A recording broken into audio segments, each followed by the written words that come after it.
Bir yigit halipasına yüzünüpdir. Halipa, bir kız taptım. Yöne üydekiler halamady. Endi bolsa olaryň tapanlaryny men halamayaryn. Maňa näme maslahat berersiňiz diýip sorapdyr. Halipasy şeýle diýipdir. Eger sen öz aýagyňda durup gowy kazanç etseň, bir üy salsaň, onda saýlanyňa hemmeler hormat goýar. Adamlar sana inanarlar. Sebäbi yük näme bolsa diňe sana düşýär. Erkin bolmak isteseň, her ýerden 100 sany maşk et. Yine 100 sany et, şonda bagyt taparsyň. Oğul, adamzat durmuşunda iki ulu guruluşuk var. Birincisi öz häsiýetini gurmak. İkincisi gurjak bolýan maşgalasıdır. İkincisi diňe birincisi berk bolsa dik durar. Maşgalaň gyzy halamadyk bolanlygy bu gaty adaty. Olar sana yamanlyk üçin däl, seni gorumak isleýänler üçin şeýleýärler. Ýöne unutma, ahirinde şol durmuşy ýaşajak hem senin özüň. Seret oğlum, erkin adamyň saýlawyna hemmeler hormat goýar. Ýöne erkinlik hem bugut däl, zähmet isleýär, sabr isleýär, islek isleýär. Men sana häzir öýlen diýemok, häzir aýryl hem diýemok.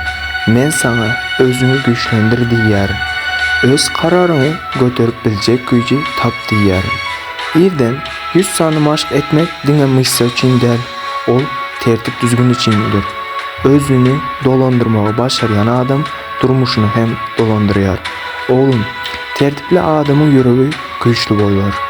Akly arassa bolýar. Şeýle hem adamyň saýlan zenany hem berk, gurjak ojagy hem berk bolýar. Süýgü gowzat. Ýöne diňe süýgü bilen öýlenilmeýär. Süýgüniň üstünde güýç, zähmet, sabr we jogapkerçilik goşmaly. Bir gün halanyňy maşgalaňa gaýtadan tanyşdyrmak isteseň, seni erkin, güýçli, kararly erkek hukmunda görsünler. Şonda hiç kim sesini çıkarmaz. Oğlum, öý ojak gurmak aňsat däl. Ýöne ilki ýürek bilen başla. Soň dogry ýol bilen, zähmet bilen dowam et.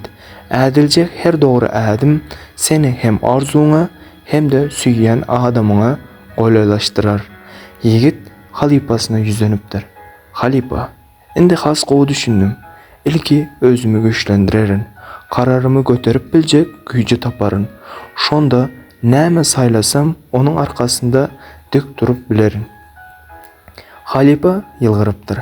Ine, häzir sen hakyky manysynda ululdyň. Unutma, ilki özüňi adam et. Ondan soň durmuş gurjak adamyň seniň hakyky saýlawyň bolar.